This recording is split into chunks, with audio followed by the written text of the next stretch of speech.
அல்பூர் காட்டுல லட்சு அவ கணவர் ஜக்கு கூட ஒரு சின்ன கூட்டில் வாழ்ந்துட்டு இருந்துச்சு.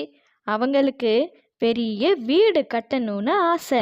லட்சு, எப்போ நம்ம பெரிய வீடு கட்டுவோன்னு ரொம்ப ஆசையா இருக்கு. எல்லாத்துக்கும் ஒரு நேரம் வரும் ஜக்கு, காத்திருப்போம். நம்ம ஏதாவது முயற்சி செய்யணும் லட்சு. நேரத்து மேல பழிய போட்டு நம்ம இப்படியே இருக்க கூடாது.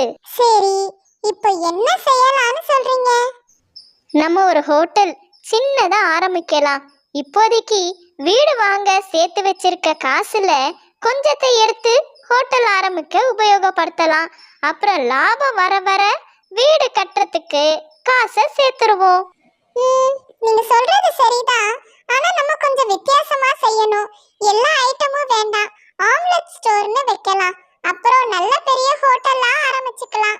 இப்படி பெரிய கனவுல அவங்க 2 பேரும் இருந்தாங்க. அவங்க நினச்ச மாதிரி சின்னதாக ஒரு ஹோட்டலை ஆரம்பித்தாங்க. அதுக்கு ஜக்கூஸ் ஆம்லெட் ஷாப்புன்னு பேரும் வச்சாங்க. லட்சு, நம்ம நினைச்சதை விட நல்ல லாபம் வருது. இப்படியே நமக்கு லாபம் வந்தா சீக்கிரமே நம்ம பெரிய வீடை கட்டிடலாம். ஜக்கு, என்னால இனிமே ஹோட்டல் வர முடியாது. லட்சு, என்னாச்சு? ஏன் இப்படி பேசுற? நம்ம ஹோட்டல்ல ரொம்ப நல்ல வியாபாரம் நடக்குது. இந்த நேரத்துல என் கனவுல நீ குண்டை போடுறியே. நீ இல்லாம நான் எப்படி ஆம்லெட் போட்டு வியாபாரம் பண்றது? ஜக்கு, நான் சீக்கிரமா முட்டையிட போறேன். என்னால உங்க கூட ஹோட்டலுக்கு வர முடியாது ஜக்கு. எனக்கு ரொம்ப சோர்வா இருக்கு. என்ன சொன்ன? இப்ப என்ன சொன்ன? முட்டையிட போறியா? எனக்கு ரொம்ப சந்தோஷமா இருக்கு லட்சு. எனக்கு எல்லாமே நல்லதா நடக்குது. அந்த கடவுள் எனக்கு எல்லாம் நல்லதாவே கொடுக்கறாரு. சரி சரி, நீ வர வேண்டாம். ஆனா நம்ம கடையை என்ன பண்றது? கவலைப்படாதீங்க, நான் உங்களுக்கு எப்படி ருசியா ஆம்லெட் போடணும்னு கத்து தரேன். ஈஸி தான் ஜக்கு. அத வச்சு நீங்களே நம்ம ஹோட்டல்ல ரன் பண்ணுங்க. லட்சு ஜக்குக்கு விதவிதமாக ஆம்லெட் போட சொல்லி கொடுத்துச்சு. ஜக்கு சீக்கிரமே கற்றுக்கிட்டான். லட்சு வீட்டில் ரெஸ்ட் எடுத்தா. ஜக்கு கடையில் வியாபாரம் பண்ணான். இப்படியே சில நாட்கள் போச்சு. ஜக்குக்கு வருமானம் வர வர பேராசையும் அதிகமாச்சு. நமக்கு நல்ல லாபம் வருது. ஆனா இந்த முட்டை வாங்குற வேலை மட்டும் இல்லைன்னா, ஓசியில முட்டை கிடைச்சதுன்னா அந்த காசும் நமக்கு மிச்சமாகும். அது எப்படி நடக்கும்? நமக்கு முட்டை ஃப்ரீயா கிடைச்சா எவ்வளோ நல்லா இருக்கும். முழு லாபம் நானே எடுத்துப்பேன். என்ன பண்ணலாம்? அன்னைக்கு ராத்திரி ஜக்கு இப்படியே யோசிச்சுக்கிட்டே இருந்துச்சு. விடிய விடிய முழிச்சே இருந்துச்சு. மறுநாள் விடிஞ்சதும் ஜக்கு எப்போது போல ஹோட்டலுக்கு கிளம்பிட்டான். அவன் ஹோட்டலுக்கு போகிற வழியில் ஒரு கூட்டில் 3 முட்டையை பார்த்துச்சு. ஆஹா, இது யாரோட முட்டை? யாரையும் காணோம். பேசாம இந்த முட்டைய நாம திருடிட்டு போயிடலாம். இதுல ஆம்லெட் போட்டா நமக்கு 3 முட்டைக்கான காசு மிச்சம். அப்படி நினச்ச ஜக்கு அந்த முட்டையை ஹோட்டலுக்கு எடுத்துகிட்டு போயிடுச்சு. ஆம்லெட்டும் போட்டுச்சு. அன்னையிலேருந்து ஜக்கு எல்லாரோட முட்டையும் திருட ஆரம்பிச்சிச்சு. ஆம்லெட் போட்டுச்சு. ஹோட்டலில் முட்டை வாங்குற காசை மிச்சம் பண்ணுச்சு. சில நாட்களில் லட்சு அதோட கூட்டில் 2 முட்டை போட்டு இருந்துச்சு. லட்சு, எனக்கு ரொம்ப சந்தோஷமா இருக்கு. ஒரு பக்கம் வியாபாரத்துல நல்ல லாபம் வருது. இன்னொரு பக்கம் நீ 2 முட்டை இட்டிருக்க.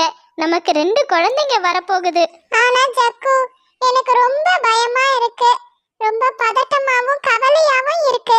ஏன், எதுக்கு இப்ப பயப்படுற? இப்போ நம்ம காட்டுல முட்டை திருடன் புதுசா வந்திருக்கானா. என் தோழிகள் வந்து என்ன ஜாக்கிரதையா இருக்க சொன்னாங்க. நம்ம முட்டையை நம்ம ரொம்ப பாதுகாப்பா வைக்கணும்.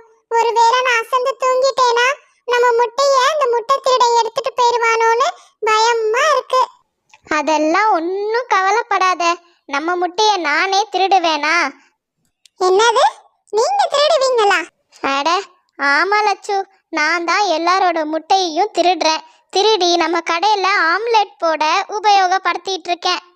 என்ன ஜக்கு, உண்மையா சொல்றீங்களா? உங்களை கல்யாணம் பண்ணதை நினைச்சு நான் ரொம்ப வெக்கப்படுறேன். நீங்க பண்றது ரொம்ப தப்பு. பெரிய பாவம் பண்றீங்க. நம்மள மாதிரி தானே எல்லாரும் அவங்க குழந்தையோட வருகைக்காக காத்துக்கிட்டு இருப்பாங்க. என்ன நீ ரொம்ப பேசுற? இங்க பாரு, இந்த முட்டை திருடன ஆரம்பிச்சதுல இருந்து முட்டை வாங்குற காசு எனக்கு மிச்சமாகுது. அதனாலதான் எனக்கு லாபமும் டபுளா இருக்கு. லட்சு எவ்வளோ சொல்லியும் ஜக்கு அவனோட தப்ப உணர வேலை, முட்டை திருடுறதையும் நிறுத்த வேலை. ஒரு நாள் லச்சு அழுதுட்டே இருந்துச்சு. இப்ப எதுக்கு நீ அழுதுட்டு இருக்க? எல்லாம் உங்கனாலதான். நீங்க பண்ண பாவம் தான் எனக்கு இப்ப இந்த நிலைமை. இங்க பாரு, ஒண்ணு புரியுற மாதிரி சொல்லு, இல்ல அமைதியா இருந்துரு. நான் முட்டை திருட போகணும், எனக்கு நேரம் ஆகுது. நீங்க எல்லாரோட முட்டையும் திருடுனீங்கல்ல, நமக்கு தண்டனை கிடைச்சிருச்சு. நம்ம முட்டையில குழந்தையே இல்ல, 2 முட்டையும் வீணா போயிடுச்சு. சரி விடு, அடுத்த முறை முட்டை இடும்போது நல்ல கொழு கொழுன்னு குழந்தை வரும், அப்ப பாத்துக்கலாம். இதுக்கா இப்படி அழுதுட்டு இருக்க? நாள் ஆக ஆக லச்சு முட்டை இட்டுச்சு. ஆனா எல்லா முட்டையும் வீணாதான் போச்சு.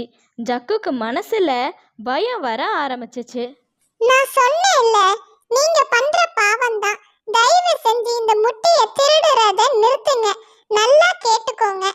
நம்ம கிட்ட இப்ப காசு இருக்கு, நிறைய காசு இருக்கு. நீங்க நினைச்ச மாதிரி பெரிய வீடு கட்டலாம். ஆனா நமக்கு குழந்தை இல்ல, சந்தோஷம் இல்ல. அந்த பெரிய வீடை கட்டி நீங்க மட்டும் அதுல உட்கார்ந்து இருக்க போறீங்களா? லட்சு, என்ன மன்னிச்சிடு லட்சு. எனக்கே இப்ப பயமா இருக்கு. நான் குழந்தையே இல்லாம இருப்பனோன்னு எனக்கு பயமா இருக்கு. என்ன மன்னிச்சிடு லட்சு. கடவுளே, என்ன மன்னிச்சிடுங்க. நான் பெரிய தப்பு பண்ணிட்டேன். என்னோட லாபத்துக்காக எல்லாரோட முட்டையை எடுத்து நான் பெரிய தப்பு பண்ணிட்டேன். சரி சரி, அழுவாதீங்க. நீங்க இப்ப புரிஞ்சுக்கிட்டீங்கல்ல, உங்க தப்பை உணர்ந்துட்டீங்கல்ல. கடவுள் கண்டிப்பா நமக்கு ஒரு நல்ல வழியை காட்டுவாரு. எனக்கு இப்ப ரொம்ப தாகமா இருக்கு. வாங்க தண்ணி குடிச்சிட்டு வரலாம். 2 பேரும் தண்ணி குடிக்க போனாங்க. ஜக்கு, அங்க பாருங்க, தண்ணியில ஒரு கூடு மிதந்து வருது. அந்த கூட்டுல 2 முட்டை வேற இருக்கு.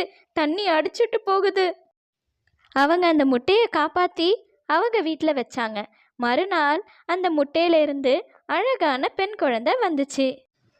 அடுத்த நாள் அந்த கூட்டில் இன்னும் 2 முட்டைகள் இருந்துச்சு. அந்த முட்டையில இருந்தும் 2 குழந்தைங்க வந்தாங்க. என்ன நடக்குது ஜக்கு? இந்த முட்டை எங்க இருந்து வந்திருக்கும்? அவங்க குழப்பத்துல இருந்தப்போ அந்த கூட்டுல இருந்து மறுபடியும் 2 முட்டை வந்துச்சு. ஜக்கு, கடவுள் நம்மள மன்னிச்சிட்டாரு. நீங்க யார்கிட்டலாம் முட்டையை திருடுனீங்களோ அவங்க கிட்டலாம் இந்த முட்டையை திரும்ப ஒப்படைச்சிடலாம். லட்சு, நீ சொல்றது சரிதான். கடவுளே, நான் பண்ண தப்புக்கு நல்ல பிராய்ச்சித்தம் செய்ய வழி காட்டிட்டீங்க. ரொம்ப நன்றி. அன்னையிலிருந்து லச்சுவும் ஜக்குவும் எல்லாருக்கும் முட்டையை திருப்பி கொடுத்தாங்க. ஹாய் ஃப்ரெண்ட்ஸ், நம்மளோட லாபத்துக்காக அடுத்தவங்களை கஷ்டப்படுத்துறது ரொம்ப தப்பு. அதே மாதிரி நம்ம செஞ்ச தப்பை உணர்ந்து உண்மையாவே மாறிட்டோனா அதுக்கான நல்ல விஷயமும் பலனும் கண்டிப்பா நமக்கு கிடைக்கும். ஓகே, இன்னைக்கு சப்ஸ்கிரைபர்ஸ் நேரம் பார்க்கலாம் வாங்க. Hi Sneha, hi Karthi. இதே மாதிரி உங்களோட பேரும் சப்ஸ்கிரைபர்ஸ் நேரத்தில் வரணும்னா கமெண்ட்ல போஸ்ட் பண்ணுங்க. Okay, bye. Subscribe for more videos.